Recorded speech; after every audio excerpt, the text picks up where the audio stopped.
Muito boa tarde. Obrigado, Laerte, pela abertura. Um prazer estar aqui com o Sérgio e Larissa, né, esse projeto, esses dois trabalhos, né, que tratam de temáticas diferentes, mas que compartilham essa abordagem comparativa do Distrito Federal com outras unidades da Federação e na sua área metropolitana, não é isso, Sérgio?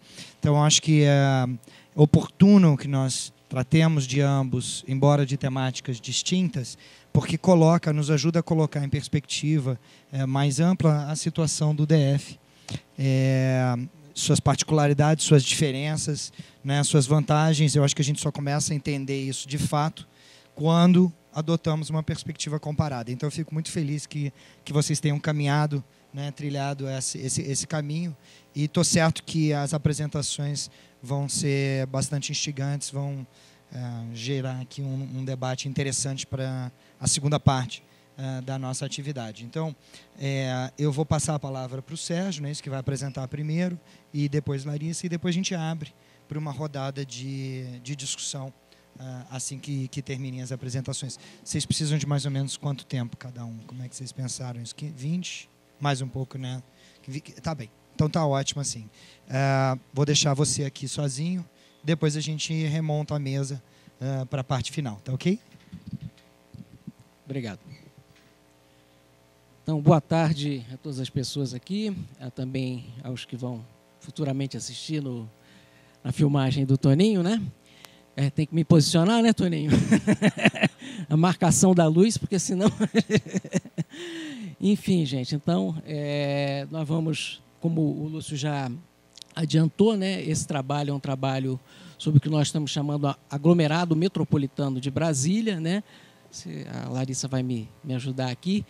E ele veio justamente porque a gente começou a ver que Brasília, né, sempre tem aparecido em destaque nas publicações do IBGE, publicações que falam sobre a questão do contingente populacional, sobre a área urbanizada, sobre área de influência. Então, Brasília ganha um destaque, às vezes, né, e isso é noticiado, né, e depois de São Paulo e Rio de Janeiro, que são, de fato, as grandes metrópoles, Brasília tem aparecido, às vezes, em terceiro lugar em muitos desses indicadores. Tá? E, na verdade, quer dizer, isso... tem algumas nuances que tem que ser vista, e é por conta dessa questão, justamente porque o DF tem essa característica especial de ser encarado algumas vezes como município, e é assim que o IBGE muitas vezes o considera, né, para muitos dos seus indicadores, ou então dentro da sua área metropolitana, tá? Que inclusive não tem uma definição legal e por isso mesmo tem diferentes configurações. Tá? Então, a nota técnica veio tentar esclarecer alguns aspectos nesse sentido. Tá? É uma abordagem geográfica diferente da abordagem da Larissa, que a abordagem dela vai ser muito mais econômica em relação às finanças, mas talvez tenha aí pontos de contato entre o que a gente vai falar. Tá? Enfim, então, a primeira, o destaque que o DF ganha, que eu vou destacar aqui, é que o DF, numa publicação recente do IBGE, que é um estudo de 2007, mas a partir desse ano de 2018, que começou a ser divulgado, ele aparece como a terceira área mais urbanizada do país, atrás somente de São Paulo e Rio. Então, a primeira pergunta que a gente faz é, poxa, mas o DF, por quem anda em São Paulo, quem anda no Rio, quem anda em Belo Horizonte, Fortaleza, Salvador, né, sente que essas cidades são muito mais urbanizadas, né, até porque elas têm uma contiguidade ou uma continuidade na urbanização, e o DF, por ser uma área muito fragmentada, não dá essa impressão de ser uma metrópole tão densa. Então, o primeiro choque tem sido, mas terceira área mais urbanizada do país, né? E aí, qual é a razão disso? É porque o IBGE considera, nesse caso, só o município. Então, se considerarmos só o município de São Paulo, sem a sua região metropolitana, o município do Rio de Janeiro, né, e Brasília, considerada, nesse caso, como todo o DF, equiparada a município, de fato, Brasília aparece como a terceira área mais urbanizada. Né? Então, vejam que, com relação ao Rio de Janeiro, inclusive, a diferença não é muito grande. É claro que São Paulo se destaca, né, mas, mesmo assim, o destaque não é tão grande quanto se esperado. Né? Você pode passar?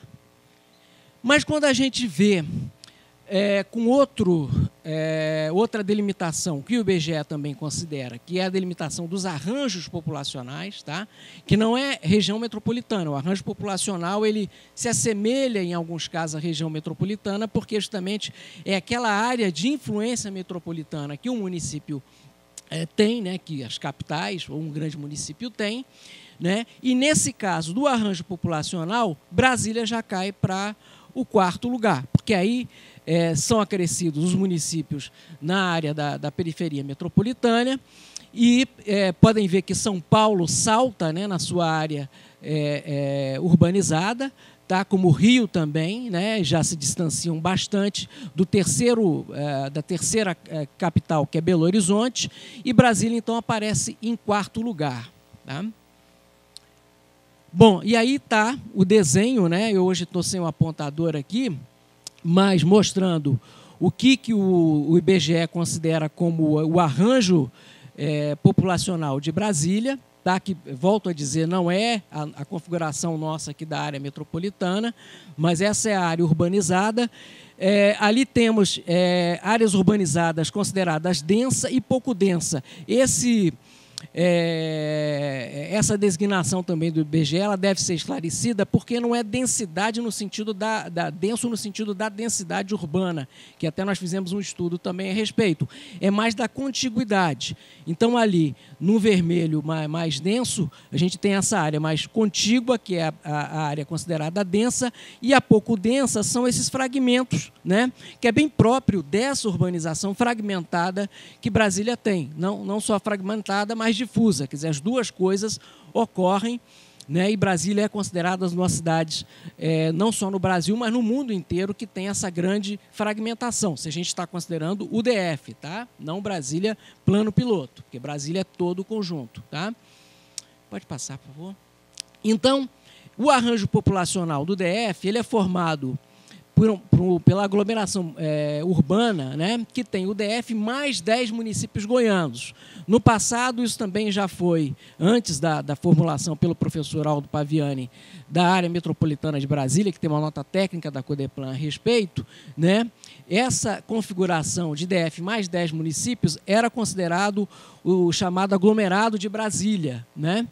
E ela, então, tem esses municípios, Águas Lindas, Cidade Ocidental, Cocalzinho, Lusiânia, né? A gente vê aí que há uma coincidência grande com a área metropolitana, mas há alguns municípios que estão na área metropolitana e que não estão nesse arranjo, e há também o contrário. Então, Mimoso de Goiás, por exemplo, aparece no arranjo populacional, mas não consta da AMB.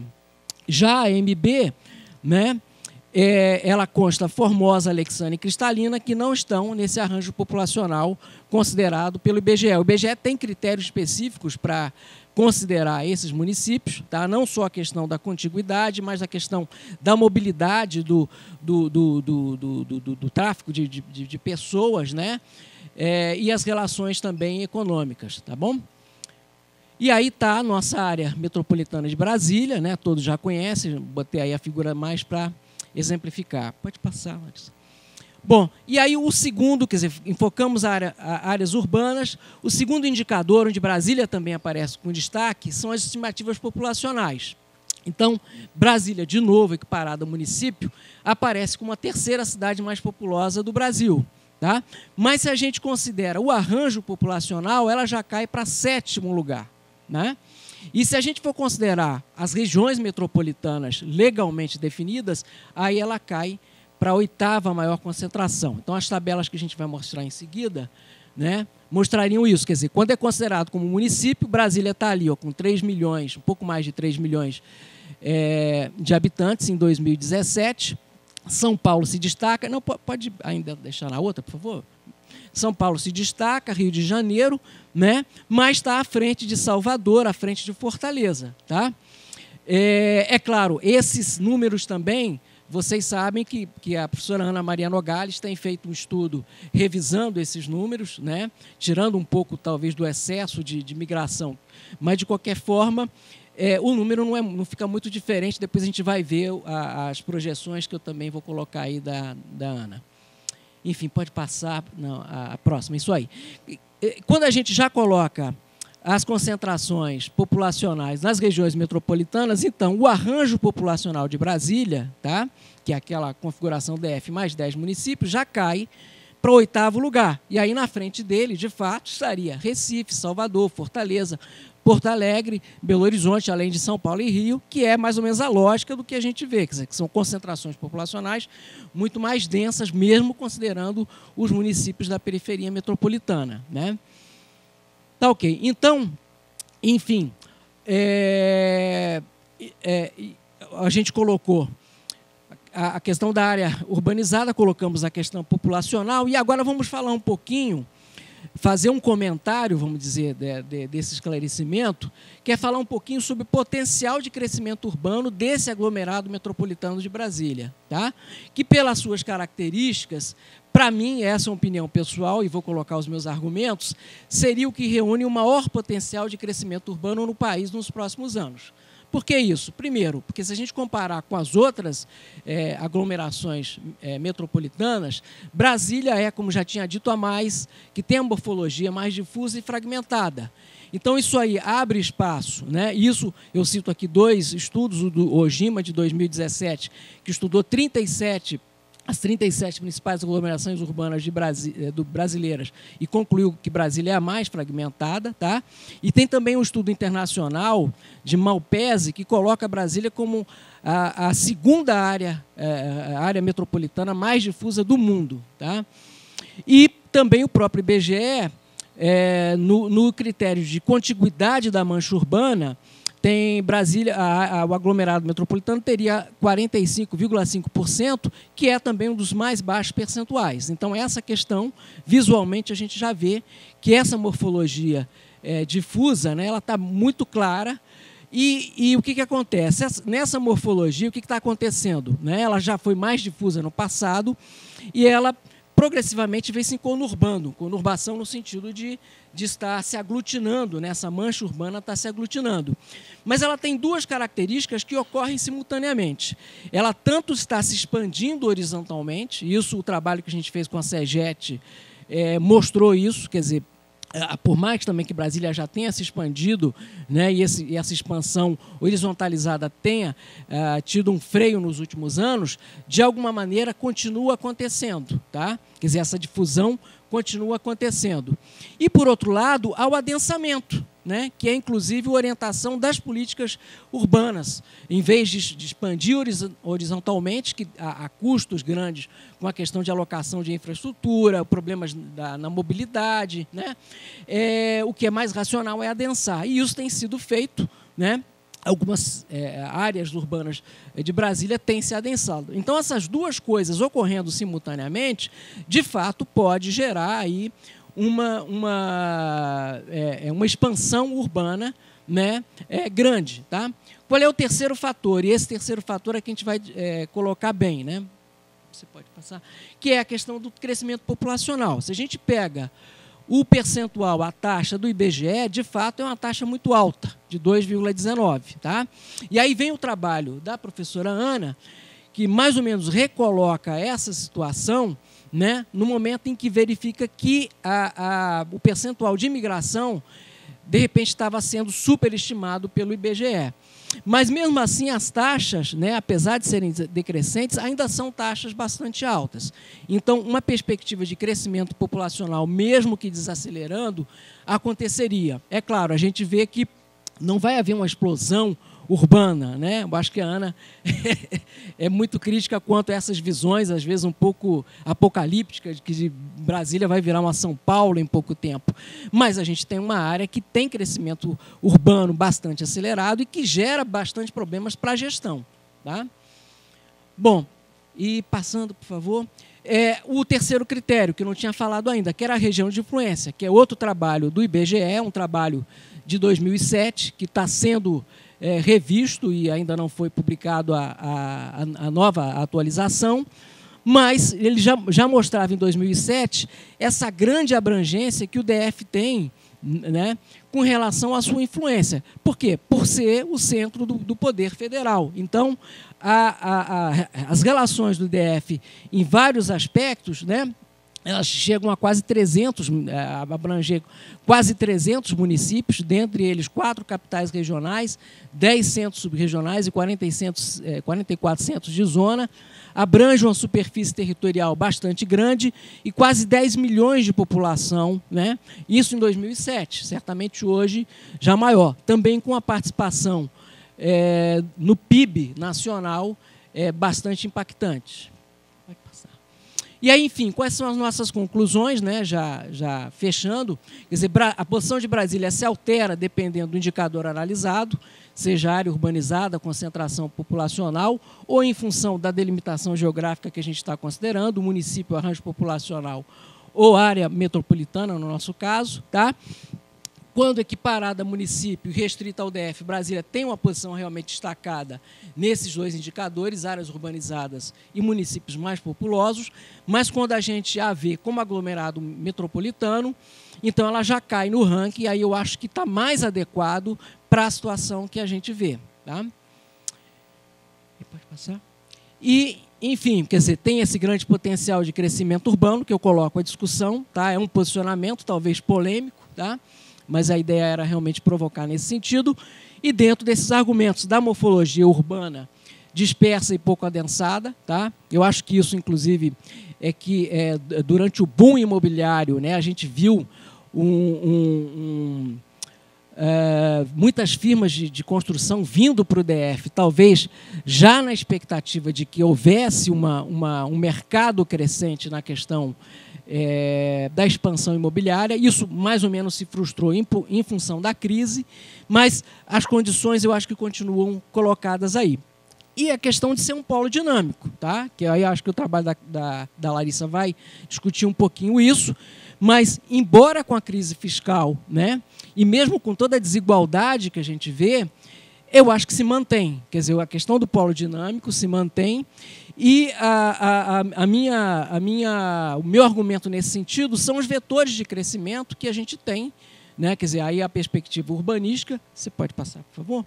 Quer dizer, a gente vê pelo menos 3 vetores de crescimento desse aglomerado metropolitano, né? O vetor da BR-40, que talvez seja o principal, tá? Da BR-60, que é o eixo também Brasília, Anápolis, Goiânia, e já na BR-70 com Águas Lindas, que também tem um crescimento bastante forte. Para o lado norte, a gente tem um crescimento recente também dentro do DF, que foi significativo, mas as relações com Planaltina de Goiás e Formosa são bem menos intensas do que se tem com os municípios da porção sudoeste. Tá? Bom, era isso que eu tinha que colocar. Estaremos abertos à discussão. Tá? É uma nota técnica ainda muito preliminar, enfim, prospectiva, mas trazendo alguns itens aí para a discussão. Tá? E agora passaria para a Larissa. Obrigado.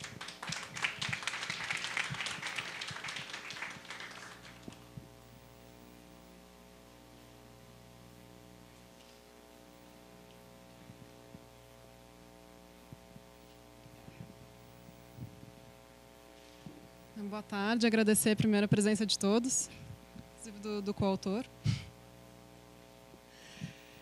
Bom, esse trabalho foi feito com Frederico Bertolini e Thiago Rosa, também além de mim, e ele consiste na reorganização de algumas contas para que seja permitida a comparabilidade, essa comparabilidade que o Sérgio também mencionou, que ela não é diferente quando a gente fala de finanças públicas. Então, bom, esse título provocativo... Bom, já vamos explicar as questões que ele vai levantar. Pode passar. Bom, além de abrigar a sede da União, a Brasília é um ente federativo híbrido, né? Que, em termos fiscais, isso gera algumas particularidades. Ou seja, Brasília tem tanto as receitas de Estado quanto as receitas de município, também as transferências que ela tem como Estado, as transferências como município, além de transferências específicas devido à sua característica como capital federal. Em contrapartida, ela também tem alguns custos de ser a própria capital federal, que envolvem algumas exonerações de tributos e outros gastos com segurança e órgãos específicos. Então, essa situação fica um pouco delicada na hora de a gente comparar com outros estados, e é justamente essa questão que a gente traz à tona. Então, bom, antes de trazer a nossa pergunta, a questão a confusão entre comparabilidade e métrica, ela não se restringe ao Distrito Federal, porque quando a gente fala de gasto com pessoal, por exemplo, a comparabilidade também tem, a literatura aponta uma porção de heterogeneidade no entendimento de cada Tribunal de Contas do que deve ser computado ou deduzido dos gastos com pessoal de cada unidade da federação. Então, a questão que a gente traz é como comparar os gastos com pessoal e o endividamento dos estados ao longo do tempo, e, em segundo momento, como situar o Distrito Federal nessa discussão. Lembrando que no atual contexto de restrição fiscal, a gente evidencia o trade-off no orçamento, ou seja, para você expandir uma despesa em determinada função, você necessariamente precisa reduzir o orçamento em outra, né? Você não pode generalizadamente expandir gastos numa situação de contração fiscal, de restrição fiscal. Então, sintetizando o que o trabalho faz, a questão aqui é como comparar adequadamente as finanças do Distrito Federal. Nosso objetivo, então, é propor uma métrica objetiva que permita realizar comparações com as demais unidades da federação, analisando, primeiramente, as incompatibilidades da métrica atual utilizada e, em segundo lugar, propondo uma comparação ajustada dos indicadores monitorados na Lei de Responsabilidade Fiscal. Então, especificando um pouco o nosso objeto de estudo, a gente quer olhar para os indicadores a proporção de gasto com pessoal como proporção da receita corrente líquida e a dívida consolidada líquida sobre a receita corrente líquida, que é a nossa medida de endividamento. Os dados utilizados são os dados da execução orçamentária dos estados e municípios, da Secretaria do Tesouro Nacional, e os dados do relatório de gestão fiscal da Secretaria de Fazenda do Distrito Federal. O que a gente está chamando aqui de método IPEA é a padronização realizada por Santos e outros autores no trabalho de 2017, que trabalha com essa uniformização dos gastos com pessoal para os estados. Pode passar. Falando de forma muito breve, então, dado o nosso pacto federativo, é imprescindível que a gente olhe primeiro para como foram atribuídas as responsabilidades e a delimitação do Distrito Federal dentro dos nossos textos constitucionais. Então, inicialmente, na nossa primeira Constituição, de 1824, ela não contemplava o Distrito Federal, então a capital do Império era um território neutro, localizado dentro da província do Rio de Janeiro. Em 1891, surgiu um texto relativo ao Distrito Federal, no texto constitucional, e já com o desejo de transferência para a capital, para o centro do país, né, para o Planalto. E já havia, desde então, em termos fiscais, a arrecadação ela já se assemelhava à das demais unidades da federação, dos estados e municípios, e ela já tinha, a capital já tinha essa representação no Senado e na Câmara. Também já tinha ela era gerida por um prefeito e por um conselho deliberativo. A partir daí, então, foi na Constituição de 1934 que a gestão passou a ser da União, o governo local era por um prefeito nomeado pelo presidente e as discussões legislativas eram feitas no Congresso Nacional. Na realidade, a única diferença até a Constituição de 46 foi que em 46 foi criado o Estado da Guanabara, que depois foi extinto em 75, com o território inserido no Rio de Janeiro foi extinto em 75, mas onde deixou de ser a antiga capital. Bom, entre mudanças relevantes, o ponto que a gente gostaria de mostrar aqui, em 67, 69, algumas atribuições legislativas que eram do Senado passaram a ser do presidente, mas o ponto principal aqui é a gente trazer a informação de que as atribuições que a gente encontra na Constituição de 1988, elas não são exclusivas, elas não são recentes, elas são heranças que vieram desde a Constituição de 1891, por exemplo, que primeiro é essa semelhança que é colocada do Distrito Federal com outros estados e municípios e a tutela da União de parte do orçamento do Distrito Federal. Então, na Constituição de 88, ela teve algumas mudanças importantes, a partir da qual houve o surgimento da Câmara Legislativa, as eleições diretas, etc. Mas as competências que são tuteladas da União, que são do Tribunal de Justiça e do Ministério Público, e, bom, além das polícias, isso é regido pela União e isso não é exclusivamente de 88, isso vem de antes. Esse é o ponto principal dessa revisão da literatura. Bom, vamos voltar ao problema da comparabilidade. Então, segundo a Lei de Responsabilidade Fiscal, a gente tem as seguintes métricas para gasto com pessoal e para endividamento. Então, os estados e municípios não podem ultrapassar 60% da receita corrente líquida com gastos com pessoal, e o endividamento dos estados e do Distrito Federal não pode ultrapassar 200% da receita corrente líquida, e no caso dos municípios não pode ultrapassar 120%. Esses valores vão fazer mais sentido daqui a pouco, porque a gente vai discutir quais desses poderes estão no Distrito Federal, quais estão na alçada do Distrito Federal e quais não estão.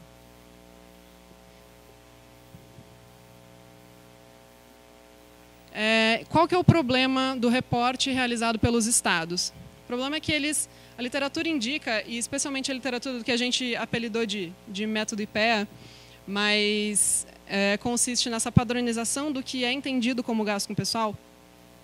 Então, a crítica desse trabalho consiste em dizer que os estados e municípios têm algum grau de arbitrariedade para dizer o que se encaixa como gasto com pessoal, o que pode ser deduzido como gasto com pessoal e o que não se encaixa. Então, essa heterogeneidade no entendimento do que entra ou não entra como gasto com pessoal, ela não difere só entre os estados, ela difere também nos mesmos estados ao longo do tempo. Isso faz com que os relatórios de gestão fiscal não sejam dados uniformes para a nossa comparação. Então, por isso, a gente se baseou nessa crítica realizada desse trabalho do IPEA, que faz essa padronização. Qual é a diferença dessa padronização realizada pelo IPEA dos dados de gasto com pessoal reportados pelos estados? Então, são principalmente duas. A primeira é que não são excluídos pagamentos de natureza indenizatória. Segundo os autores, gastos como auxílio alimentação, auxílio creche, escola, plano de saúde, etc., é difícil distinguir como que essas coisas não constituem um salário propriamente dito. Elas podem ser entendidas e constituem um abono, uma indenização. Então, os autores apontam que é mais natural você interpretar isso como uma espécie de salário indireto. E a segunda diferença são as deduções, que as deduções são as mesmas para todos os períodos. Então, a legislação prevê 4 formas de dedução dos gastos com pessoal. Então, são as indenizações trabalhistas, sentenças judiciais, despesas de exercícios anteriores e as despesas com inativos. As 3 primeiras são bem de um entendimento bastante direto. Mas a quarta é a que causa um pouco de controvérsia, porque, segundo o trabalho do IPEA, o custo da transição do regime de previdência simples para o regime de previdência capitalizado estaria sendo contabilizado como uma dedução desses gastos com inativos. Então, todo esse custo de transferência, o custo geracional do sistema de previdência estaria sendo usado como um abatimento. E isso causa uma grande contradição, né, que é onde consiste esse texto do IPEA. Pode passar.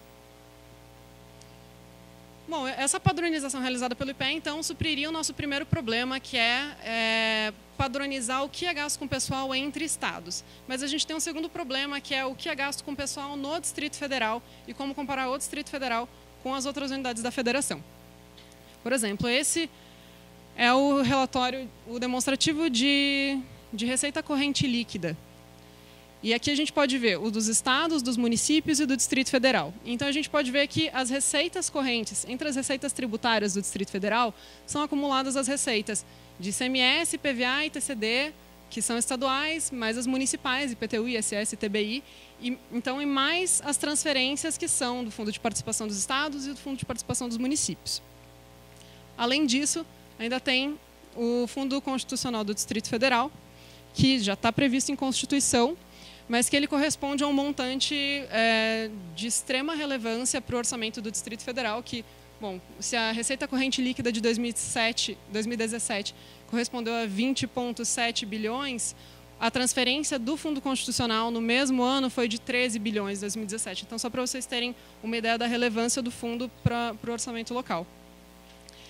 Mas, de acordo com a cartilha de preenchimento da própria Lei de Responsabilidade Fiscal, esse Fundo Constitucional não é contabilizado para os gastos com pessoal, porque ele entra, mas logo em seguida é abatido. Então, o que é gasto com pessoal do fundo não entra para a proporção de gasto com pessoal sobre receita corrente líquida do DF. Bom, isso causa dois principais problemas, que é, em primeiro lugar, que subestima o que de fato é gasto com pessoal no Distrito Federal, e, em segundo lugar, até para a gestão local, esses gastos não passam, parte dos gastos sequer passa, os gastos com segurança, né, sequer passam pelo orçamento local.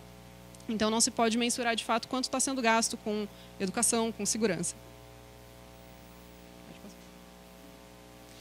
Então, bom, esses são, partindo para os resultados já, aplicando essa padronização do método IPEA para todos os estados e mais para o Distrito Federal, a gente tem esses gráficos para todos os estados. Então, em primeiro lugar, a gente tem, bom, só descrevendo melhor o que a gente fez aqui, essa linha em vermelho é o limite legal da Lei de Responsabilidade Fiscal, o teto para o gasto com pessoal, dos 3 poderes. A linha em azul é esse método IPEA, né, essa padronização dos gastos. A gente vê uma porção de oscilações e isso mostra uma consistência do argumento desse trabalho do IPEA sobre esses gastos se encaixarem como gastos com pessoal em determinado período e não se encaixarem em outros períodos. Por isso essa oscilação tão grande. No caso do Distrito Federal, a gente também acumulou o Fundo Constitucional do Distrito Federal, colocou ele como receita, que nos relatórios tradicionais ele não consta. E, além disso, o Tribunal de Justiça e o Ministério Público. Então, acumulando essas outras atribuições que, a rigor, não são do Distrito Federal, são custeadas pela União, a gente encontra aquela linha amarela, então, bem acima da linha do método IPEA. A gente também tem uma linha amarela abaixo, né, que não é a linha mostarda, a linha amarela, que o que acontece? Então, como se o Tribunal de Justiça, se o que é custeado pela União, que passa pelo recurso da União, do Distrito Federal, desculpa, é o Poder Executivo e o Poder Legislativo, então, de acordo com aqueles limites legais que a gente tinha visto antes, o teto dos gastos do Distrito Federal não deveria corresponder a 60%, e sim 52%, que é 49% mais os 3 do Poder Executivo. Né? Então, essa linha amarela faz esse outro limite, já que isso não é custeado pelo DF. E, bom, só para uma interpretação, se por um lado a gente encontra essa oscilação grande entre os resultados, corroborando com esse problema de classificação, de uniformização dos dados, por outro lado a gente também encontra dados consistentes, que é, por exemplo, Rio Grande do Sul e Minas Gerais, que apresentam uma situação bastante crítica nas suas declarações do RGF, da Lei de Responsabilidade Fiscal, também mostram resultados bastante críticos aqui segundo a metodologia do IPEA. Então, e outro ponto crítico, bastante crítico, é que a gente pode notar que em 2015 e 2016 a maioria dos estados estava ou numa trajetória crescente ou extrapolando o limite. E aí a primeira pergunta que se faria bom, então qual que é a diferença da metodologia do IPEA para o que os estados dizem que gastam com o pessoal, né? Qual que é a diferença entre uma metodologia e outra? E aí a gente enfrenta o nosso primeiro problema, um dos nossos problemas metodológicos, que a gente não consegue acessar de forma, uma base que pode ser lida por processamento de dados, assim, só em arquivos de PDF para os outros estados, esses dados de gasto com pessoal anteriores a 2015. Então, a gente só tem esses dados de 2015 em diante. Então, eles estão plotados, essa intenção foi feita aqui, eles estão plotados em verde no cantinho da esquerda. Então, é por isso que a gente tem esse problema de... É muito difícil comparar a métrica do IPEA com o que, de fato, os estados estão dizendo que estão gastando com o pessoal. Além disso, o que é publicado dos gastos com o pessoal, o que é disponibilizado, se refere exclusivamente ao executivo. Os gastos com legislativo e judiciário sofrem com um problema muito sério de periodicidade e de irregularidade nas publicações. Bom, então é isso.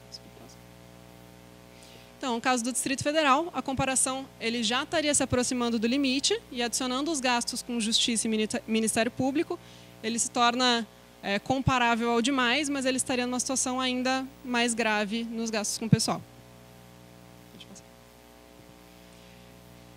E aqui, então, a gente incorpora os municípios à análise, porque não basta só padronizar o que é gasto com o pessoal entre os estados, porque o Distrito Federal tem essa competência acumulada de estado e município, então o que a gente fez aqui foi acumular tanto as receitas correntes líquidas dos estados e dos municípios que estão inseridos nesses estados, e aí sim, e acumular também os gastos com o pessoal dos estados e dos municípios inseridos neles, para daí comparar com o Distrito Federal. Então, nessa comparação, a gente continua vendo, por exemplo, ali em Roraima, uma flutuação muito grande dos dados, mas, olhando mais especificamente para o caso do Distrito Federal, quando a gente não insere as informações do Fundo Constitucional, do Ministério Público e da Justiça local, a gente fica muito próximo do limite máximo de gasto. Quando a gente insere esses gastos, a gente fica aproximadamente 15 pontos percentuais acima do limite máximo. De qualquer forma, não somos os que estão na pior situação entre os demais estados, mas a nossa situação fica bem mais crítica. Bom, é isso. Pode passar. Então, aqui o que foi feito foi um corte para o ano de 2016 e o ranking entre todos os estados com os seus gastos com o pessoal dentro dessa métrica que incorpora tanto os gastos com o pessoal de estados e municípios, como proporção das receitas correntes líquidas de cada um deles. A gente tem 2 limites, que são um correspondente ao teto máximo legal dos 3 poderes, e o outro correspondente aos 52%, que é aquilo que eu tinha falado, que como a gente está falando só de poder executivo e poder legislativo, incumbência do Distrito Federal, então a gente colocou esse segundo limite máximo. A gente também tem 2 medidas para o Distrito Federal. Então, aqui da direita, ela considera o Fundo Constitucional do Distrito Federal, Tribunal de Justiça e Ministério Público, e a da esquerda não considera. Para ser rigorosa, em ambos ele excede o limite, né? Segundo essa métrica. Ele ainda se mantém abaixo do limite quando a gente não considera essas contas extras, mas ainda assim ele está acima do que seria previsto dos gastos com executivo e legislativo. Então, falando de forma mais específica de Ministério Público e de Tribunal de Contas, o limite, como o Ministério Público e Tribunal de Contas não estão debaixo do orçamento do Distrito Federal, a proporção de limite de gasto que eles correspondem a proporção que eles seguem é a proporção da receita corrente líquida da União. Então, é natural que, basicamente não haver um teto para os gastos deles, né? Tem um teto muito maior do que das outras unidades da federação.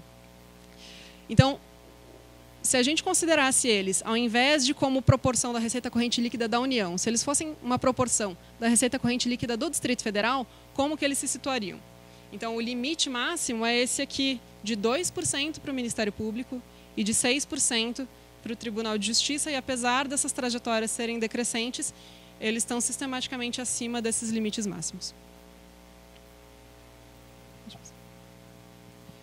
E quanto ao endividamento? Bom, para não dizer que todos os resultados da nossa métrica foram negativos para o Distrito Federal, quanto ao endividamento, como a gente está inserindo o Fundo Constitucional do Distrito Federal e ele corresponde a um montante muito grande, quando ele volta para o denominador, a nossa relação de endividamento sobre receita corrente líquida cai bastante.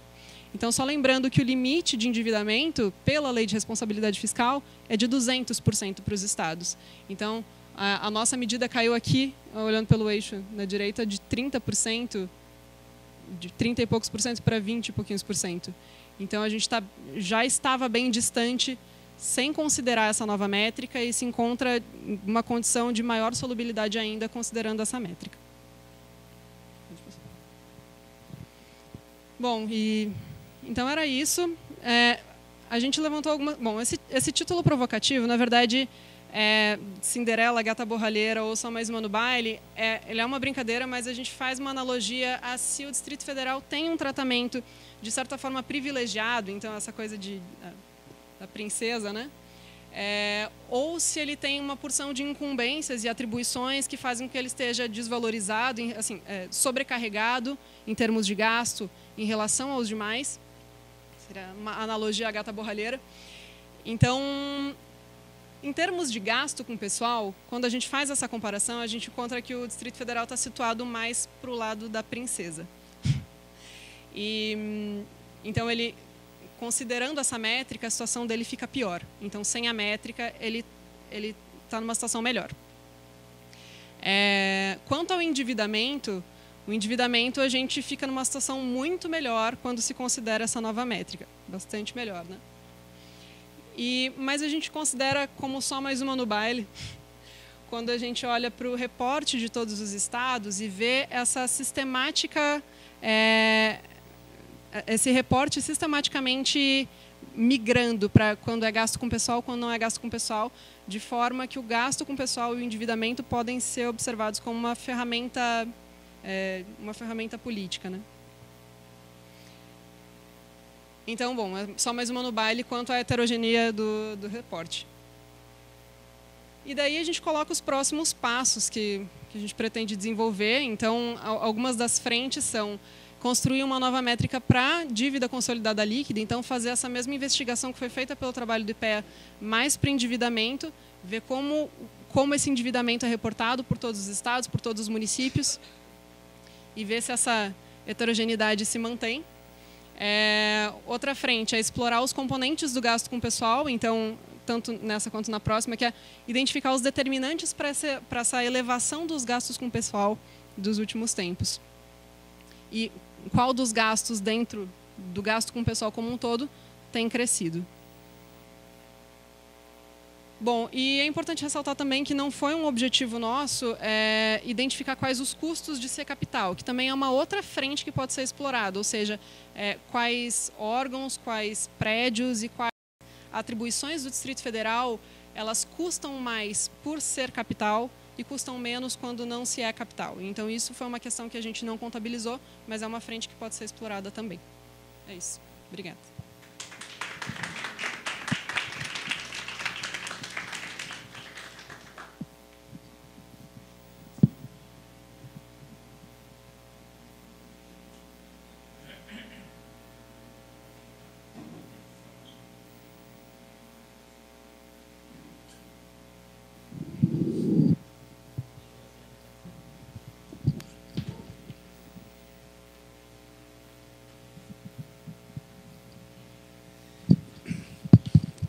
Boa tarde aos presentes e às presentes.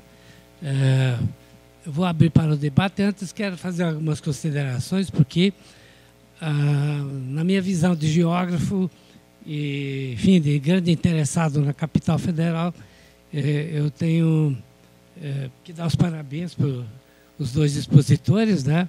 Primeiro, porque o aglomerado de Brasília foi bem dissecado nas diferentes possibilidades de se examinar, e a questão dos custos fica uma questão para depois, que se Brasília custa, o que seria não ter Brasília? Qual é o custo para o Brasil?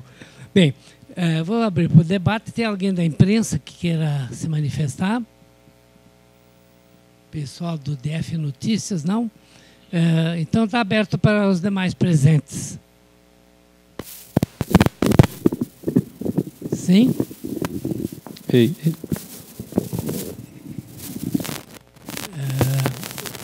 Bom, eu vou, para animar, eu tenho algumas questões que eu não imaginei que o presidente tivesse compromisso e estaria na plateia para levantar umas questões, primeiramente para o colega e gerente da GEURB, né, o Sérgio Jatobá. que é uma coisa que me parece ilusória, essa questão do potencial de crescimento que alguns autores levantam, não é? Eu diria que é ilusório na medida que nós temos sérias restrições ambientais, nós temos porções do DF dedicados muito à agricultura e temos relevos que vão sempre ser motivo para não colocar cidades lá, não é? E também temos, como a Larissa mostrou, nós temos uma certa restrição de recursos, não é? Porque, por exemplo, se o governo federal não injetasse aqui as verbas para educação, segurança e saúde, né? Como é que ficaria, né? Porque nós não temos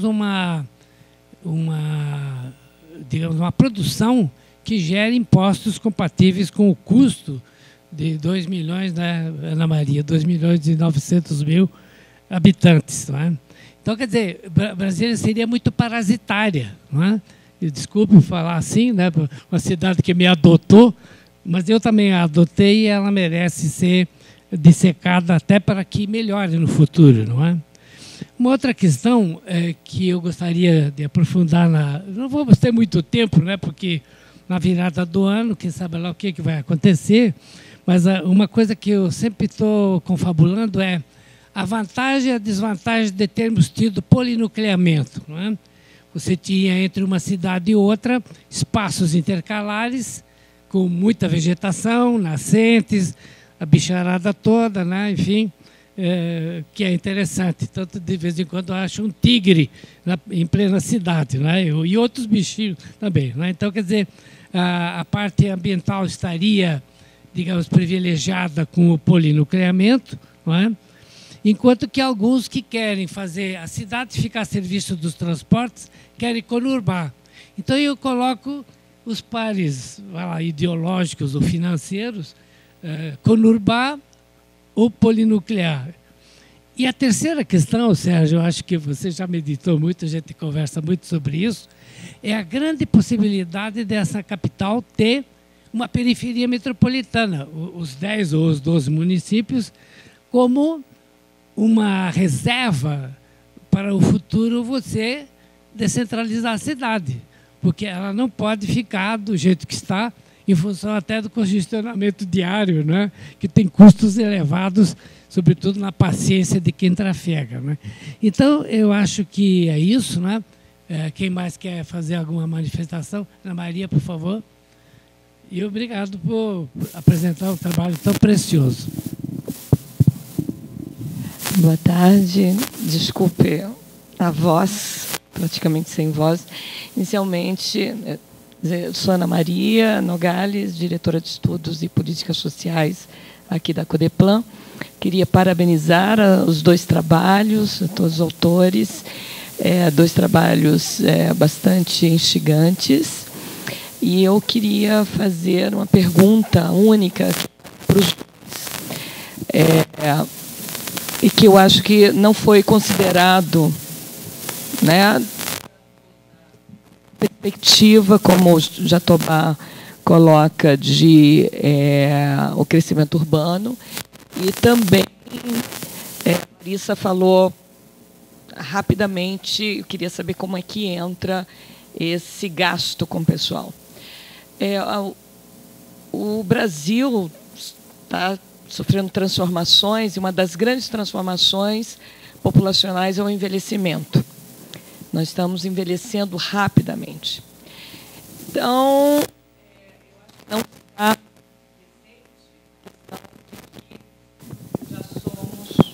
já somos bastante envelhecidos e vamos envelhecer ainda mais. Então, quando a gente fala em crescimento urbano, a gente fala muito em migração, e os fluxos migratórios estão realmente bastante menos dinâmicos e menos volumosos. E a população, inclusive da periferia metropolitana, professor Aldo, envelhece. Então, eu queria ouvir, né, o Sérgio, com essa perspectiva que você falou, polêmico, né, de crescimento urbano dessa metrópole, num país que envelhece num ritmo aceleradíssimo. E o DF, segundo o IBGE, é uma das unidades de federação que mais envelhece, né, segundo as projeções. E, nesse sentido, também, queria fazer a mesma, né, considerando esse envelhecimento, e toda a questão que você mencionou, Larissa, né, dos inativos. O nosso contingente de inativos cresce aceleradamente. E como é que isso pesa? Porque grande parte dos inativos são vinculados à administração pública, né, dentro de um regime passado, né, de um regime, como é que é? Regime especial, né, não no regime geral. Então, como é que isso pode implicar, né, se isso entra como gasto, e como é que isso implicaria? Ou não entra como gasto, ou como é que nesse gasto, porque hoje está essa questão, né, da Previdência, e você mencionou a questão, né, do regime de repartição para um regime de capitalização, etc. Como é que isso implicaria no futuro para, né, a questão dos limites da lei de responsabilidade fiscal, é isso? Obrigada. Mais uma pergunta e aí as respostas. Quem se habilita? Mais alguém quer fazer perguntas? Então, eu vou passar para as respostas de Sérgio e depois da Larissa. Tá bom. Então, obrigado pelas perguntas. Enfim, como eu tinha realmente colocado, a questão do potencial de crescimento é um tanto provocativa, né? Primeiro, pelos pontos que o professor Aldo aponta, né, e a gente também já conhece, porque já conversamos, temos conversado bastante sobre isso ao longo desse tempo, temos estado aqui na Codeplan. Quer dizer, o potencial de crescimento não é que ele seja desejável, a meu ver. Aliás, eu acho que crescimento, para mim, significa problema, né? Algumas pessoas encaram crescimento urbano como um fator positivo. A cidade está desenvolvendo, isso é um... né? Mas eu vejo hoje crescimento urbano, e principalmente em metrópoles latino-americanas, como graves problemas de gestão. E um dos mais graves problemas é justamente a questão da restrição ambiental, né? Brasília foi alocada num sítio com restrições com relação à questão hídrica. Amanhã vai ser abordado aqui pela Deiro, o Alexandre e a Cássia vão apresentar um excelente trabalho sobre a questão hídrica, sobre a questão de fragilidade de solos, né? E, enfim, a questão também do cerrado preservado. Então, essas três coisas, né, combinadas, geram um risco ecológico muito grande. E o resultado disso a gente vê o nível de degradação que o DF também foi submetido, até porque esse crescimento não foi planejado como se queria, tá? Então, enfim, o potencial eu acho que existe. E aí a minha análise está sendo feita exclusivamente pela questão morfológica, tá? Ou seja, existe espaço para o crescimento, para a ocupação, quer dizer, né? Mas não que essa ocupação vá se dar. E além da restrição ambiental, que é uma restrição natural do sítio, a gente tem essa da questão da populacional, que também já... Vendo as argumentações da Ana, com as quais eu concordo, eu acho que alguns estudos realmente superestimam esse crescimento. Quer dizer, a gente está num processo de regressão da taxa de crescimento, embora ainda num patamar elevado, e essa questão do envelhecimento, né? Quer dizer, com a população menos jovem, a gente muda o perfil etário, inclusive com relação às necessidades urbanas, tá? E aí, quer dizer, você falou na questão dos inativos, que eu acho que aí já tem mais a ver com o que a Larissa apresentou, mas, por outro lado, esses inativos e inativos do serviço público são também os que, às vezes, motivam muito esse crescimento a nível do mercado imobiliário. São pessoas que têm alta renda e que, às vezes, usam a questão imobiliária como um ativo financeiro. Então, nem sempre está ligado a uma necessidade habitacional, ou seja, ligada necessariamente ao crescimento da população. As pessoas compram imóvel como uma aplicação financeira, né? Porque elas têm um excedente de renda em que tradicionalmente levaram para isso aí. Só que isso também estaria comprometido. Quer dizer, a gente tem ainda uma população com alta renda, população de pessoas inativas com alta renda, tá? Mas em que sentido, em que medida, né, essa renda, essa alta renda estaria comprometida em função da crise fiscal, em função de tudo que a Larissa colocou. Então, deixo para ela também complementar, tá?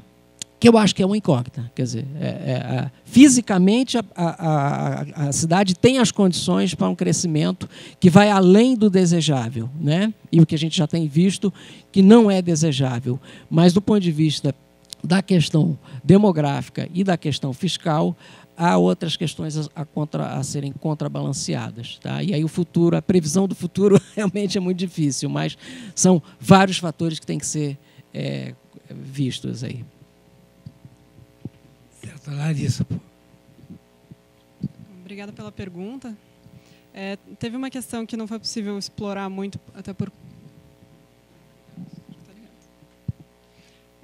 que não deu para explorar muito até por conta do tempo, mas sim, tanto a transição demográfica quanto a questão previdenciária, elas estão intimamente relacionadas ao gasto com o pessoal e vão trazer desafios imensos aí para os próximos tempos.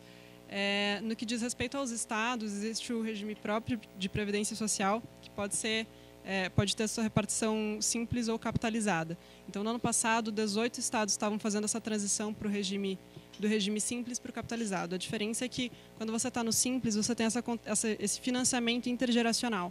Então, você tem uma geração financiando a geração de inativos, né? E no capitalizado, não. Cada geração vai se autofinanciar. Então, isso não vai gerar um peso tão grande para o orçamento. E essa transição de um regime para o outro é o custo de uma geração inteira sendo financiada, né? Então, esse custo é imenso.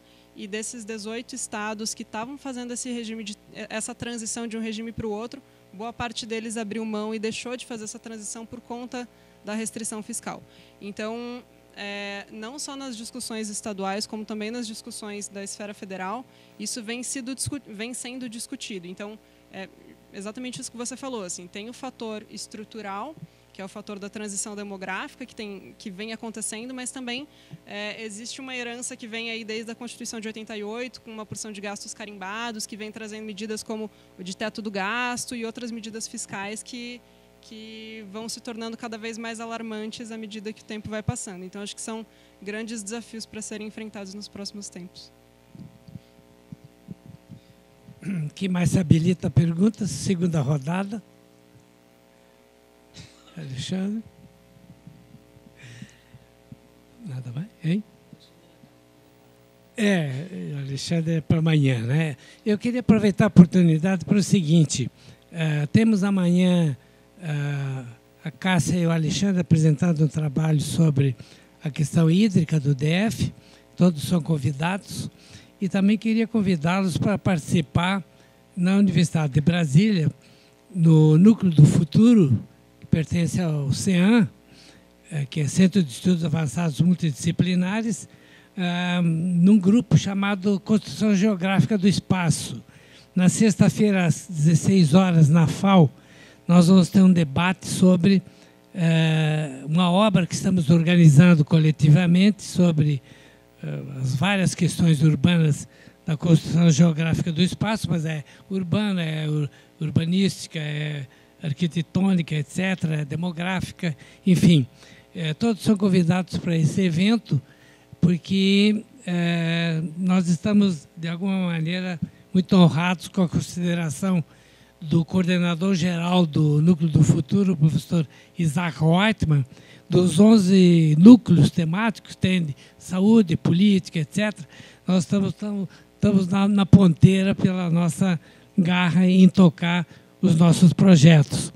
Quanto ao debate de hoje, acredito que poderia ter uma segunda rodada para aquilo que eu levantei há pouco e que Sérgio explica bem sobre as restrições que nós temos, não é? Inclusive, se mudar o perfil de empregos daqui, que é uma coisa importante, junto com a descentralização, que é restrições não só hídricas, né, Alexandre, mas também as restrições de energia elétrica, que é importada, né, grande parte do centro-sul. E aí, a questão do que Sérgio Jatobá coloca muito bem a questão do crescimento da cidade como realmente um problema que tem o seu limite, não é? Eu acho que todas as expectativas de que nós tenhamos uma urbanização compatível, enfim, com as outras metrópoles, elas são um pouco, como eu disse há pouco, ilusórias em função das restrições que nós temos aqui, pelo que Ana Maria Nogales também coloca, pelo um certo limite de expansão demográfica, pelas migrações que foram sendo reduzidas. A Brasília já começa a ter menos potencial atrativo, e também pela preferência que as pessoas têm por habitações nos 12 estados goianos, não é? Que a pesquisa metropolitana de amostra por domicílio mostra claramente que uma boa porção de pessoas já morou aqui ou já nasceu no Distrito Federal, preferindo colocar a família em terrenos e em aluguéis mais baratos fora do DF. De qualquer maneira, é bastante instigante tudo que foi levantado aqui, tanto do ponto de vista, né, das finanças e da economia, como também na questão geográfica e espacial. Não tendo mais ninguém para se manifestar, sim, sim. Por favor. Agora, muito bom. Passe, por favor. Mas isso é muito bom. Identifica, está para a gravação. Eu sou convidado, né? Então, também parabenizar de novo os autores. Trabalho. Genial.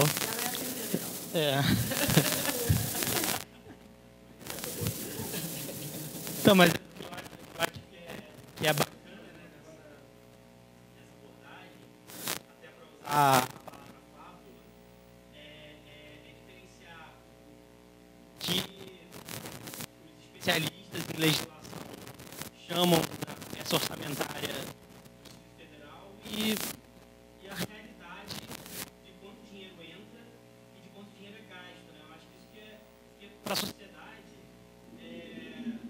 não importa se segundo a lei, tal despesa não deveria ser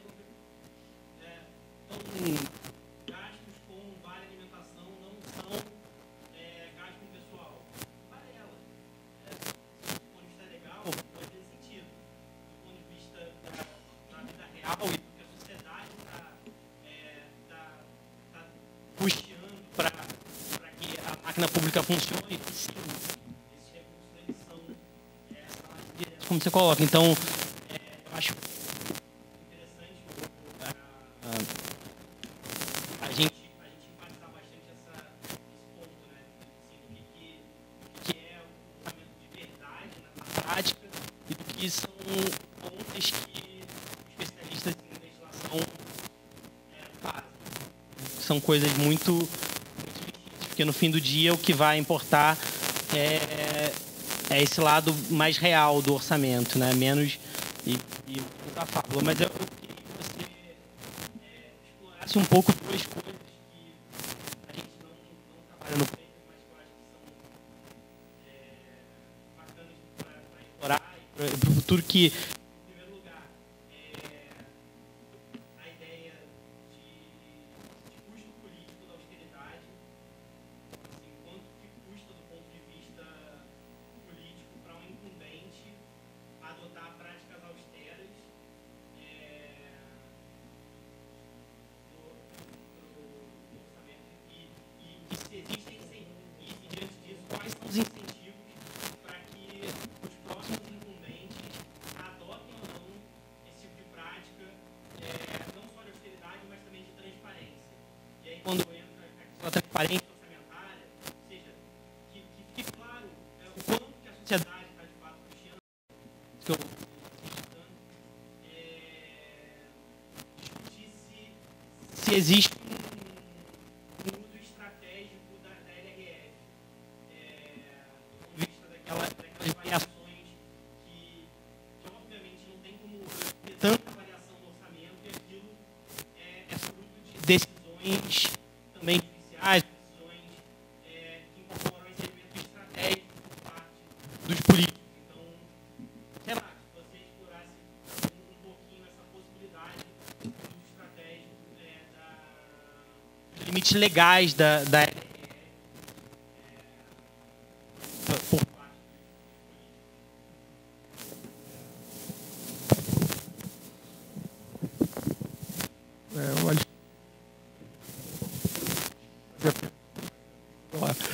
no Cruz da Dietes. A primeira pergunta para o Sérgio. Eu fico olhando, quer dizer, a área metropolitana de Brasília, ok, dela ser aí no ranking quando a gente olha, porque se a gente for olhar, Águas Lindas não existia há 15 anos atrás, existia. Então,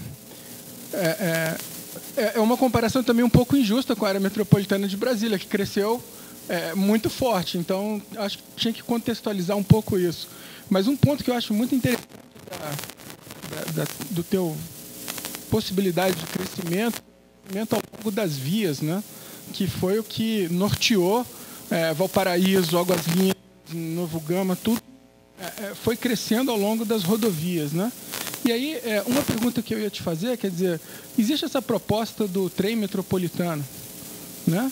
E você fazer novos adensamentos ao longo da linha do trem, se isso é viável ou não, porque você construiu Águas Claras dessa forma, você tem um metrô e foi ali que você fez uma cidade, né? Então, se você vê isso também como uma possibilidade de adensamento, né? Era um pouco isso. E para Larissa, o que mais triste de olhar o trabalho coisas simples como quanto que o cidadão paga pelo Estado devia ser um dado muito fácil de você olhar. E quando a Larissa apresenta dessa maneira tão brilhante, não tem ideia da dificuldade que é você comparar e fazer que dado de gasto de pessoal, que deveria ser comparar banana com banana, seja banana com banana, e não banana, e no outro, no mesmo estado, vira uva, né? Assim, uma coisa de você conseguir saber o que o Estado está gastando é um absurdo, assim, da gente ter que fazer todo esse exercício. E aí eu só tinha uma pergunta muito simples, que tem um ponto, quando a gente agrega todos os poderes, né, que o Distrito Federal, pelo fato de ser Estado e município ao mesmo tempo, só tem uma Câmara Legislativa. E essa Câmara Legislativa está batendo o limite do percentual lá de, né, máximo da receita corrente líquida. Então, no final das contas, você tem uma vantagem ainda de ser capital, que a gente não tem uma Câmara de Vereadores. E quando você soma para os estados e para os municípios, você está somando mais as câmaras de vereadores, né? Então, ainda tem esse detalhezinho de você ser capital, né? A gente, felizmente, espero que não criem câmaras de vereadores nas regiões administrativas.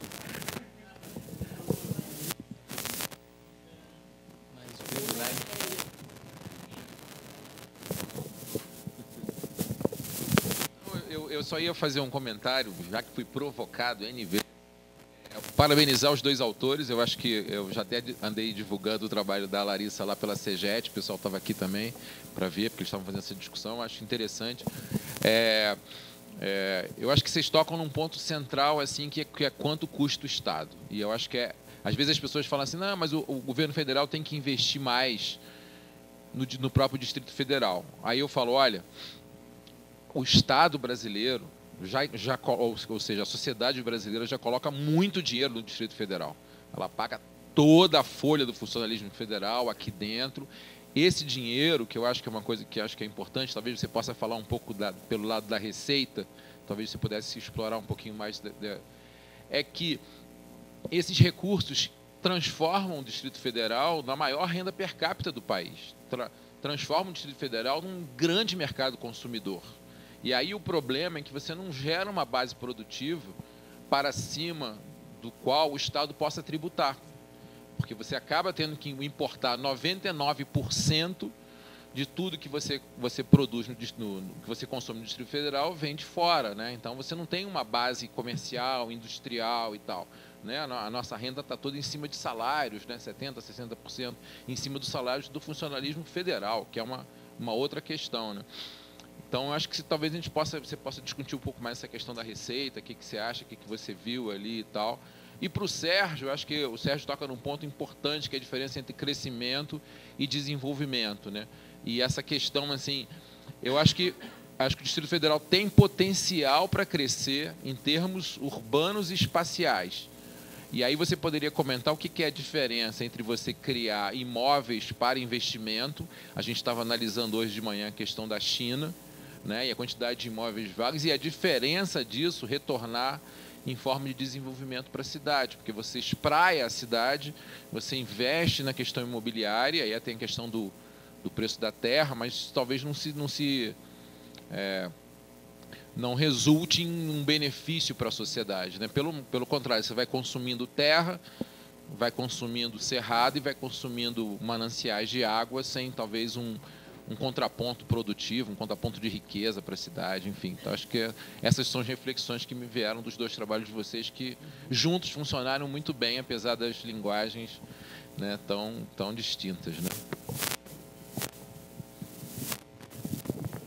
Tá. Então, respondendo primeiramente ao Bruno, a questão do adensamento ao longo dos eixos, tradicionalmente, historicamente, as cidades elas crescem ao longo das vias de circulação, sejam elas estradas, sejam elas vias fluviais, enfim, né? A via de circulação é por onde vem o comércio, enfim, então, historicamente, a gente sabe disso.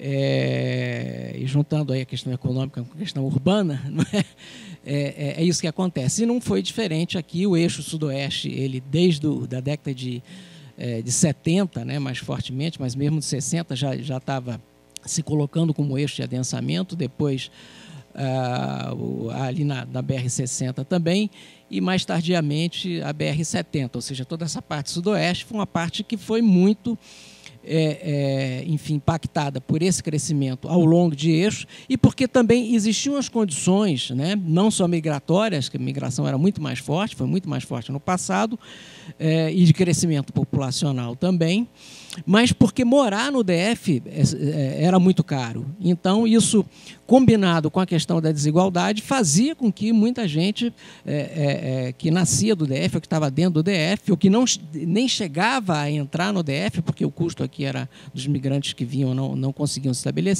estabelecessem nos municípios dessa periferia metropolitana, né? Eu acho que esse ciclo passou dentro do ponto de vista mais explosivo. Águas Lindas é o grande exemplo disso, né? Se a gente for ver Águas Lindas hoje, ainda tem um crescimento positivo forte, mas desacelerou bastante, né? A gente vê que outros municípios da periferia metropolitana, a PEMAG tem mostrado isso, ainda tem crescimento bastante significativo, mas menor, né? Tem se reduzido, tá? E tem se reduzido também essa dependência com relação ao DF. E eu acho que dentro dessa situação nova, inclusive esse adensamento que se previa muito mais forte, você citou bem o eixo Brasília, Anápolis e Goiânia, né, até com a ideia do trem metropolitano, ele acaba se enfraquecendo, tanto é que o trem até hoje não saiu, tá? Talvez a Mônica, não sei se está aí, mas ela disse que fez um trabalho recente, e eu acho que ela explorou exatamente essa questão de a viabilidade financeira desse trem, que se falou muito. E uma das questões, eu acho que é esse adensamento que não se deu da forma como talvez se pensasse que ele iria se dar, né? Ele perdeu muita força, e isso para a questão do transporte é básico, você ter adensamento ao longo da via. Tá? Bom, e a outra coisa que também aí já que o colega Alexandre coloca, né, e que eu sempre friso, quer dizer, Brasília, a questão da potência do mercado imobiliário, e que se casa com essa morfologia favorável à expansão urbana, ela às vezes tem muito mais a ver com essa dinâmica imobiliária, né, da renda da terra, né, do que com o crescimento por questões de necessidade habitacional, né? E a gente vê isso, quer dizer, a combinação de alta renda com disponibilidade diárias, né, que ainda geram uma rentabilidade alta, né, dentro daquela perspectiva, inclusive de você comprar terras mais baratas e pela renda diferencial do solo você potencializar essa rentabilidade, a questão do tombamento. Quer dizer, tem uma série de situações que se casam com a questão morfológica que fazem com que Brasília seja um mercado muito interessante do ponto de vista imobiliário. Tanto é assim, porque, como eu até falei, a migração de empresas de construção desse mercado para cá foi muito grande, né, quando o Brasil estava no calor do crescimento urbano. Isso se frustrou um pouco, mas era uma coisa assim, a olhos vistos, né, o número de empreendimentos lançados, o número de lançamentos, e isso não estava colado com a necessidade habitacional, era uma coisa que a gente já via naquela época, né, e agora frustrou-se por conta da crise fiscal, né. Então, enfim, são esses comentários que a gente faria a princípio. Tá? Vou passar para a Larissa. Opa. Bom, primeiro respondendo o Fred, não sei se eu vou responder exatamente o que você imaginava, mas sem dúvida essa questão do custo da austeridade. Bom, um exemplo muito claro disso é que pode ser muito vantajoso para determinado governo estar impedido legalmente de se expandir gasto num período, por exemplo, pré-eleitoral, porque isso o isenta do custo reputacional de precisar conceder determinados aumentos, né? Então, mas assim, essa questão do custo do ajuste, ela não é necessariamente só ruim. A gente vem fazendo uma investigação sobre o custo do ajuste de 2016 aqui no Distrito Federal, e os resultados preliminares têm mostrado indícios de um ajuste expansionista, ou seja, quando existe a credibilidade do ajuste, segundo alguns autores, o mecanismo de transmissão diz que se você, o indivíduo, os cidadãos vão interpretar determinado ajuste crível como a não necessidade de realizar esse mesmo ajuste de forma mais caro num período posterior. Então, se você realiza um período se você realiza um ajuste no momento atual, isso pode ser positivo, inclusive gerar emprego, inclusive gerar renda. Então, não existe esse consenso na literatura de que a expansão do gasto vai ser necessariamente keynesiana, né? Mas é isso. Não sei se respondi a tua questão. Quando o ponto do Bruno, eu acho que sem dúvida, assim, essa questão da... Inclusive, talvez valesse até estudos futuros para ver se isso não fere, lógico, não em termos legais, como o Fred falou, mas não fere, de alguma forma, alguns princípios do orçamento de clareza e de transparência, né? Porque, inclusive de universalidade, talvez, porque parte dos recursos que são utilizados no Distrito Federal não constam no orçamento do Distrito Federal, que são os do Fundo Constitucional. Naturalmente, isso tudo vai estar amparado pela lei, inclusive constitucionalmente, mas talvez valesse estudos para ver se, de fato, isso tem alguma diferença, né, para o cidadão, para a transparência do cidadão. Né? E quanto, Alexandra, eu não sei se eu entendi exatamente a sua pergunta. A gente... Até eu lembro que quando a gente estava conversando sobre o trabalho do Cinderela, surgiu esse levantamento sobre se as receitas do Distrito Federal são inferiores exclusivamente por elas serem do Distrito Federal, porque o território é mais restrito, porque etc. Mas assim, é uma economia consolidada, é uma economia baseada em serviços, que arrecada, que tem bastante arrecadação de CMS, então eu não sei quanto que a receita do Distrito Federal é comprometida dentro desse contexto que você falou. Não sei se eu entendi exatamente a sua pergunta.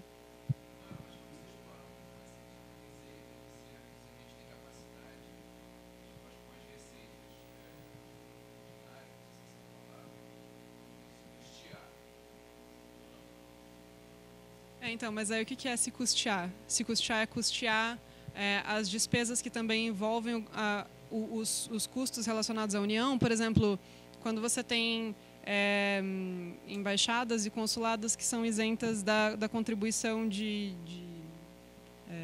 IPTU, por exemplo. Isso está incluído em se custear, quer dizer, então, se nós não fôssemos Distrito Federal, esses lugares também, a gente receberia essa espécie de recurso também. É difícil isolar uma coisa da outra, né?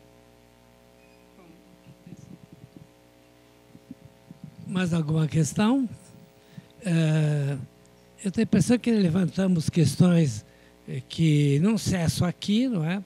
Brasília sempre tem a possibilidade de ser explorada por diversos ângulos, e eu acredito que uma coisa ficou omissa, porque sempre que a gente faz comparações, né, Larissa, com as outras unidades da federação, elas têm 500 anos, 200 anos, metrópoles aí com, né, centenárias, e nós não temos ainda 60 anos, completamos 58.